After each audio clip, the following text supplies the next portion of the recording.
पिछली कक्षा में हम लोगों ने एक नए अध्याय की शुरुआत की थी जिसका नाम रिसोर्सेज था, जहां पर हम लोगों ने देखा था, मैंने आप लोगों को बताया था, पढ़ाया था कि रिसोर्सेज का कंसेप्ट क्या कहता है, तो रिसोर्सेज कितने प्रकार के होते हैं और भी बहुत सारी चीजें हम लोगों ने पिछले कक्षा में बात की थी। अपने इस अध्याय के कक्षा 1 में हम लोगों ने बहुत सारी बातें की थी रिसोर्सेज के कंसेप्ट के बारे में और एक कथन को भी हम लोगों ने वहां पर डिकोड किया था, वहां पर मैंने समझाया था। अब यह जो कक्षा है, इस कक्षा में हम लोग आगे बढ़ते हैं और बात करते हैं नॉन रिन्यूएबल रिसोर्सेज की, क्योंकि पिछली कक्षा का जो लास्ट टॉपिक था वो रिन्यूएबल रिसोर्सेज था, जो कि हम लोगों ने देखा था on the basis of renewability, जो कि नेचुरल रिसोर्सेज का प्रकार था। यानी कि natural resource on the basis of renewability, renewable resources और नॉन रिन्यूएबल रिसोर्सेज है। रिन्यूएबल रिसोर्सेज की बात हम लोगों ने पिछले कक्षा में की थी, जहां पर हम लोगों ने देखा था कि वो रिसोर्स, वो संसाधन जो कि बार बार फिर एक बार उत्पन्न हो जाते हैं, उसको हम लोग रिन्यूएबल रिसोर्स कहते हैं। और वो रिसोर्स जो कि इसके अपोजिट होते हैं, यानी कि जिसकी उत्पन्न क्षमता दोबारा नहीं होती है, उसको हम लोग renewable resource non renewable resource कहते हैं। नॉन रिन्यूएबल का वैसा रिसोर्स जो कि नॉन रिन्यू हो, यानी कि रिन्यू ना हो, फिर से न्यू ना हो। तो resources which take thousand of year to get replenished are called non renewable resources. यहां पर कहा जा रहा है कि जो हजारों से ज्यादा साल ले फिर से वापस आने का, या फिर न आए, वैसे रिसोर्सेज को, वैसे संसाधन को हम लोग नॉन रिन्यूएबल रिसोर्सेज कहते हैं। सिंस इट, यहां पे लिखा हुआ since it take more than the life span of human to replenish this resources, so they are called non renewable resources. अब हजार साल लगेगा किसी भी चीज को वापस आने में, उसमें तो मानव के कितने पीढ़ी जो है वो समाप्त हो जाएंगे। इसलिए ये नॉन रिन्यूएबल रिसोर्सेज कहा जाता है, माना जाता है, क्योंकि रिन्यू तो ये हो जा रहे हैं, लेकिन ये तब रिन्यू हो रहे हैं जब लोगों की कितनी पीढ़ी जो है वो समाप्त हो जा रही है, 1000 साल लग रहे हैं। तो 1000 साल में अगर रिन्यू हो रहा है तो ये न रिन्यू यानी कि नॉन रिन्यू के बराबर ही है। यानी कि इसको हम लोग नॉन रिन्यूएबल रिसोर्सेज इसलिए कहते हैं क्योंकि यह 1000 साल से ज्यादा लेता है रिन्यू होने में, और उसके आधार पर अगर देखें तो यहाँ पे कितनी पीढ़ियां जो हैं वो समाप्त हो जाती है। तो इसलिए यह नॉन रिन्यूएबल रिसोर्सेज कहा जाता है, क्योंकि ये नॉन रिन्यू होता है, ये दोबारा से रिन्यू नहीं होता है। रिन्यू होने में इसको हजारों साल लग जाते हैं। For example, petroleum and coal can take million of year to form and hence they are non renewable resources. उदाहरण के तौर पे जो पेट्रोलियम प्रोडक्ट हैं और जो कोयला है, ये सब जो है ये मिलियन ऑफ ईयर यानी कि लाखों 10 लाख साल ले लेते हैं, तो जिसके कारण से इसको हम लोग नॉन रिन्यूएबल रिसोर्सेज कह सकते हैं, नॉन रिन्यूएबल रिसोर्सेज कहते हैं। ये नॉन रिन्यूएबल रिसोर्सेज का उदाहरण है। अब हम लोग आते हैं on the basis of development. Development के आधार पर, विकास के आधार पर नेचुरल रिसोर्सेज कितने प्रकार के होते हैं। तो पहला, potential resources, those resources which total available quantity is not known at present are called potential resources. वैसा संसाधन जिसका टोटल अवेलेबल क्वांटिटी जो है वो नहीं पता है कि यह कितना संख्या में है या नहीं है। तो जिसकी संख्या पता नहीं है, जिसकी अवेलेबिलिटी पता नहीं है कि वो कितना है कितना नहीं है, उसको हम लोग पोटेंशियल रिसोर्सेज कहते हैं। These resources are not used at present but can be used in future। अच्छा, पता ही नहीं है तो उसको प्रेजेंट में हम लोग, यानी कि वर्तमान में उसको हम लोग प्रयोग कहां से करेंगे, ये भविष्य में जब पता चल जाएगा तो प्रयोग करेंगे। तो मतलब ये फ्यूचरिस्टिक रिसोर्स होता है, ये भविष्य वाले संसाधन होते हैं। आगे, for example, river in the northern mountain of India have an enormous potential for generation of hydro electricity provided dam and reservoir are constructed on them for this purpose। अब जैसे एक उदाहरण ले रहे हैं कि एक नदी जो है वो नॉर्दर्न माउंटेन, उत्तरी चट्टान की तरफ, उत्तरी पहाड़ की तरफ भारत में है। अब भारत में है तो फिर उसके आधार पर हम लोग वहां पर बांध और अलग अलग चीजों का निर्माण कर रहे हैं और करेंगे, ताकि भविष्य में जो पीढ़ी आएगी, भविष्य में जो सभ्यता आएगा उसका प्रयोग करेगा। Another example can be many unexplored wild well near the western coast of India. अब पश्चिमी घाटी, भारत के पश्चिमी घाटी की तरफ जो तेल का जो कुआं है, जो अभी तक एक्सप्लोर नहीं हुआ है, पता चला है, अब वो एक्सप्लोर होगा, फिर जब सारा कुछ क्लियर हो जाएगा फिर उसका प्रयोग होगा। ये भी एक उदाहरण है पोटेंशियल रिसोर्सेज का, मतलब वो रिसोर्स जिसमें पोटेंशियलिटी है, जिसमें क्षमता है रिसोर्स बनने का, भविष्य में क्षमता है तो वो तो भविष्य में ही बनेगा। आगे है एक्चुअल और डेवलप्ड रिसोर्सेज। एक्चुअल और डेवलप्ड रिसोर्स कौन है? यानी कि on the basis of development, पहला रिसोर्स जो है, एक रिसोर्स जो है वो पोटेंशियल रिसोर्स है, तो दूसरा रिसोर्स जो है वो एक्चुअल और डेवलप्ड रिसोर्स है। Those resources whose total quantity and quality are present known are called actual और डेवलप्ड रिसोर्सेज। उसका उल्टा, वो हमको पता नहीं है, ये हमको पता है कि कितना है, कितनी संख्या में, कहां पर है, कितना का प्रयोग हम कर सकते हैं, कितना यूज हो सकता है, ये सारा जो है ये एक्चुअल, वास्तविक और डेवलप्ड रिसोर्सेज को कहते हैं। यानी कि वास्तविक और विकसित रिसोर्सेज हैं, जो कि वास्तविक हैं, जो वास्तविकता में हैं। The quality and quantity of these resources are known to us. इसका जो क्वालिटी और क्वांटिटी है, ऊपर भी लिखा हुआ है, इसका गुणवत्ता और इसकी संख्या जो है ये हमें पता है। The iron ore and coal deposit in Jharkhand, the petroleum deposit in west Asian countries, gold deposit and diamond in South Africa and the rich black soil of the Deccan plateau in Maharashtra are सब example of actual resources. अब कुछ उदाहरण है कि जो है वास्तविकता में है। तो जैसे हम लोग अगर झारखंड, भारत देश के झारखंड राज्य की बात करें तो वहां का कोयला हो, वेस्ट एशियन कंट्री यानी कि पश्चिम एशियाई देश की बात करें तो वहां पर पेट्रोलियम पदार्थ की बात हो, गोल्ड सोने की बात अगर करें और हीरे की बात करें तो साउथ अफ्रीका का उदाहरण ले सकते हैं। और रिच ब्लैक सॉइल की अगर बात करें तो वो हम लोग डेक्कन प्लेट्यू भारत देश के महाराष्ट्र राज्य के अंतर्गत बात कर सकते हैं। ये सारे उदाहरण हैं किसके? तो एक्चुअल रिसोर्सेज के, या फिर इसको पर्यायवाची शब्द में कह लें तो डेवलप्ड रिसोर्सेज, और हिंदी में कह लें तो वास्तविक संसाधन जो उपस्थित हैं। आगे, on the basis of distribution, distribution के आधार पर जो नेचुरल रिसोर्स हैं वो कितने प्रकार के हैं? तो दो प्रकार के हैं, यूबिक्यूअस रिसोर्सेज और लोकलाइज्ड रिसोर्सेज। यूबिक्यूअस रिसोर्सेज किसको कहते हैं? Are the resources that can be found everywhere, जो हर जगह पर है, जैसे हवा, सूर्य की किरण, विंड, वाटर, पानी, ये सारे जो हैं ये यूबिक्यूअस रिसोर्सेज हैं। These resources are available to everyone for us equally, ये सभी के लिए इक्वल मात्रा में यानी कि समान मात्रा में उपस्थित है, इसलिए इसको हम लोग ये रिसोर्सेज कहते हैं।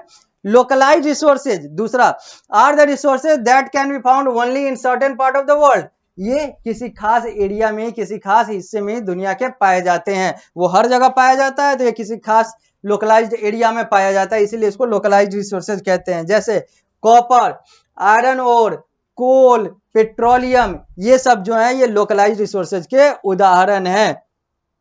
यह चित्र जो है यह petroleum is found only at a few places like Bombay high. Bharat की बात करें तो यहां पर पेट्रोलियम का यानी कि पेट्रोल से जुड़े हुए पदार्थ, पेट्रोल, डीजल, किरोसिन, इन सारे चीजों का यहां से रिसोर्सेज निकाला जा सकता है। यह चित्र है जो आप लोगों के पारस प्रकाशन के पृष्ठ संख्या 7 पर दिया गया हुआ है, जो आप सामने स्मार्ट बोर्ड पर देख रहे हैं और आप अपने पुस्तक में भी देख सकते हैं। आगे अब हम लोग बात करते हैं नेचुरल रिसोर्स के बाद ह्यूमन मेड रिसोर्स यानी कि आर्टिफिशियल रिसोर्स का, यानी कि वो थे नेचर के द्वारा प्राप्त संसाधन, ये है मानव निर्मित संसाधन। Human made resources are those which human create using technology and skill. Human made resources का मतलब है वो संसाधन जो कि मानव के द्वारा निर्मित किया जाता है, मानव के द्वारा बनाया जाता है, मानव के द्वारा पाया जाता है अपने स्किल, अपने प्रतिभा का प्रयोग करके और अलग अलग यंत्र का प्रयोग करके, और यंत्र भी जो है वो मानव के द्वारा ही निर्मित होता है। इन द प्रोसेस, इस प्रक्रिया में natural substances are transformed into useful product. जो नेचुरल सब्सटेंस है, जो प्राकृतिक पदार्थ है, उसको हम लोग यूजफुल प्रोडक्ट में यानी कि उपयोगी वस्तु में कन्वर्ट, बदलते हैं, बदलने का प्रयास करते हैं, और वो ह्यूमन मेड रिसोर्सेज कहलाता है।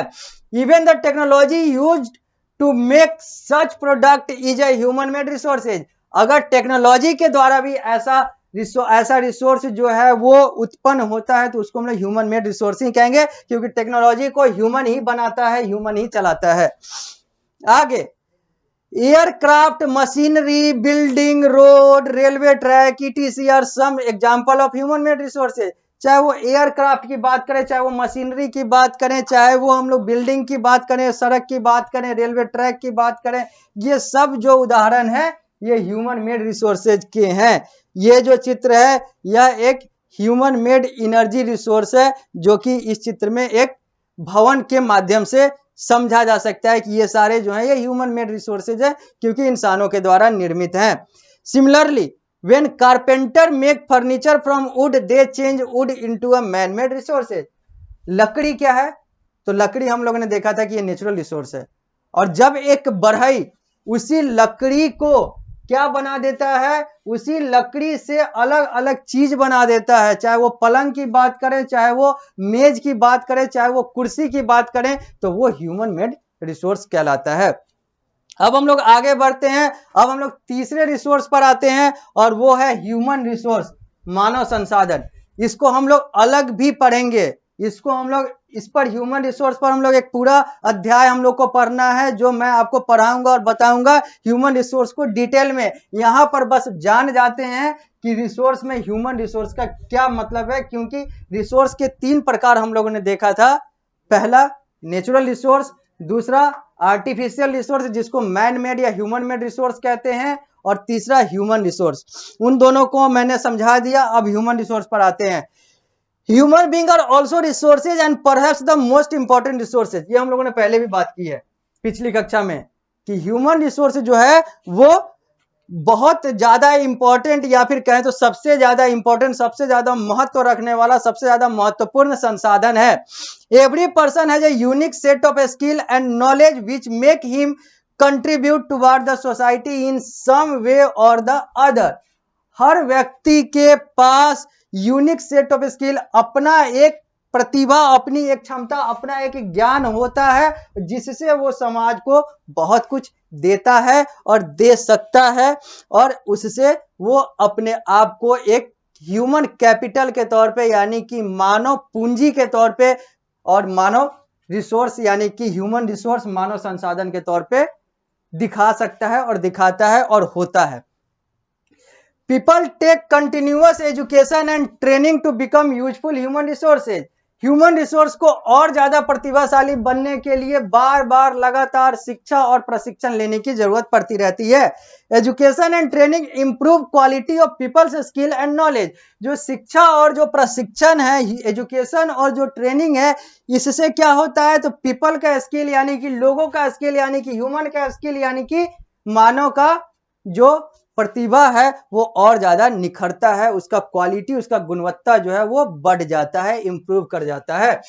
Improving the quality of people's skill so that they are able to create more resources is known as human resource development, HRD। HRD का कंसेप्ट ये कहता है कि जो ह्यूमन रिसोर्स है उसके क्वालिटी को, उसके गुणवत्ता को इंप्रूव यानी कि उसके गुणवत्ता को बढ़ाने के लिए जब हम उसके साथ ट्रेनिंग और एजुकेशन, इन सारी चीजों का कार्य करते हैं, और हर वो कार्य करते हैं जिससे मानव संसाधन की गुणवत्ता बढ़े, क्वालिटी इंप्रूवमेंट हो, उसी को हम लोग दूसरे शब्द में HRD कहते हैं, या फिर ह्यूमन रिसोर्स डेवलपमेंट कहते हैं। यानी कि development of human resource is human resource development, D of HR is HRD, development of human resource. आगे अब हम लोग आते हैं कंजर्वेशन ऑफ रिसोर्सेज। अब संसाधनों को कैसे संरक्षित किया जाए, कैसे कंजर्व किया जाए। कंजर्व का मतलब होता है संरक्षित, बचाया जाए। अब हम लोग उस पर आते हैं। हम लोगों ने देख लिया संसाधन क्या होता है, संसाधन के के प्रकार क्या होते हैं, संसाधन का अर्थ क्या होता है, अब हम लोग देखेंगे कि संसाधन को कंजर्व कैसे करते हैं, संरक्षित कैसे करते हैं, बचाते कैसे हैं। आगे, it is a fact that the population of the world is growing each year, यह वास्तविकता है और यह तथ्य है कि जो दुनिया का जो जनसंख्या है वो हर साल बढ़ रहा है। With more people the demand for all kind of resources keep multiplying at a rapid rate, जैसे जैसे जनसंख्या बढ़ रहा है, लोगों की भी, लोग बढ़ रहे हैं तो लोगों का तो डिमांड बढ़ेगा, जितना ज्यादा लोग होंगे उतनी ज्यादा मांग होगी। These lead to resources being overexploited, exhausted, damaged and misused, और जितनी ज्यादा संख्या होगी, जितनी ज्यादा जनसंख्या होगी, उससे संसाधन पर भी उतना ज्यादा प्रभाव भार पड़ेगा और वो संसाधन जो है वो जल्दी खत्म होंगे, बर्बाद होंगे, खराब होंगे या फिर और भी उस पर असर पड़ेगा। यानी कि जनसंख्या बढ़ेगा तो संसाधन जो है वो घटेगा या फिर कहें तो वो डैमेज होगा या फिर कहें तो और भी बहुत सारे उस पर प्रभाव पड़ेंगे, क्योंकि संसाधन इज फॉर पॉपुलेशन और पॉपुलेशन बढ़ेगा तो संसाधन पर असर तो पड़ेगा ही, रिसोर्सेज इज फॉर पॉपुलेशन। आगे, it is necessary to use resources carefully and with prudence as they form our life support system, इसलिए यह बहुत ज्यादा जरूरी है कि हम अपने संसाधनों का बहुत अच्छे तरीके से प्रयोग करें, क्योंकि यही हमारा लाइफ सपोर्ट सिस्टम है, यही हमारे जीवन को जीवित रखने का एक बहुत बड़ा चीज है, बहुत बड़ा साधन है। Indiscriminate and unscientific use will lead to depletion of resources and later generation will suffer from an acute shortage of resources। अब ये जो गलत तरीके से, अवैज्ञानिक तरीके से और अलग अलग जो लापरवाही वाले तरीके से जो हम लोग रिसोर्सेज का, जो संसाधन का प्रयोग कर रहे हैं, मानव सभ्यता जो इसका प्रयोग कर रहा है, यह उसके लिए और उसके आने वाले पीढ़ी के लिए खतरनाक साबित होगा, क्योंकि अभी हम लोग को हवा और पानी तक खरीदकर, पानी तो खरीदकर पीना ही पड़ता था, अब हवा भी खरीदकर सांस लेना पड़ रहा है। ऐसा भी स्थिति हमारे भारत में आ चुका है। तो आने वाले समय में क्या होगा, आज हम लोग एसी के बिना रह नहीं पा रहे हैं या फिर बहुत सारे लोग जो है उनको दिक्कत हो रहा है, और हम लोग यानी कि जो इतिहास में ऐसी ऐसी गलती की है, पेड़ों को काटना और बहुत सारी ऐसी चीजें की कि आज वो क्या हो रहा है, तो ग्लोबल वार्मिंग हो रहा है, पूरा धरती तप रहा है, गर्मी बढ़ रही है और लोग आज त्राही त्राही कर रहे हैं, त्राहीमाम की तरफ है, एसी की तरफ जा रहे हैं, वातानुकूलित की तरफ जा रहे हैं, उसके बाद भी उनको सही तरीके से चैन नहीं आ रहा है, गर्मी से उनको निजात नहीं मिल रही है। और इन सब के पीछे का कारण क्या है, तो हम लोगों ने रिसोर्सेज को सही तरीके से उपयोग नहीं किया या फिर कहें तो शोषण किया है हम लोगों ने नेचुरल रिसोर्सेज का, और अब नेचर जो है वो उसका बदला ले रही है। Using natural resources carefully without wasting them is called conservation of resources. Conservation of resources यानी कि संसाधन संरक्षण या फिर संरक्षण जो संसाधन का है उसका कंसेप्ट क्या कहता है, उसका मतलब क्या होता है, तो नेचुरल रिसोर्स को सही तरीके से प्रयोग करना, यानी कि प्राकृतिक संसाधन को केयरफुली बिना बर्बाद किए हुए प्रयोग करना। When we use natural resources properly for today's need and also conserve them for the future generation, it is called sustainable development। जब हम लोग नेचुरल रिसोर्सेज को यानी कि प्राकृतिक संसाधन को आज की आवश्यकता, अपने सही आवश्यकता के आधार पर प्रयोग करेंगे और उसको अपने भविष्य के आने वाले पीढ़ी के लिए भी संरक्षित करेंगे, बचाएंगे, तो इसको हम लोग सस्टेनेबल डेवलपमेंट कहते हैं, इसको हम लोग लॉन्ग लास्टिंग डेवलपमेंट कहते हैं। The use of resources should be sustainable, जो यूज ऑफ रिसोर्स है वो सस्टेनेबल होना चाहिए, वो व्यवहारिक, वो लॉन्ग लास्टिंग होना चाहिए, वो सही होना चाहिए। अब हम लोग आगे आएंगे और अब हम लोग के पास कुछ और कंसेप्ट बच गया है जो कि मैं आप लोगों को पढ़ाऊंगा इस अध्याय के अंतर्गत अगली कक्षा में। इस कक्षा में मैं इस अध्याय को यहीं तक रोकता हूं। जब मैं अगली कक्षा यानी कि इस अध्याय का कक्षा संख्या 3 में आऊंगा तो इस अध्याय को मैं वहां पर क्वेश्चन आंसर और रिकॉल के साथ पूरे अध्याय को समाप्त करूंगा। तो इस अध्याय में इतना ही, इस कक्षा के में इतना ही। जब अगली कक्षा में आएंगे तो इस अध्याय को हम लोग पूरा करेंगे।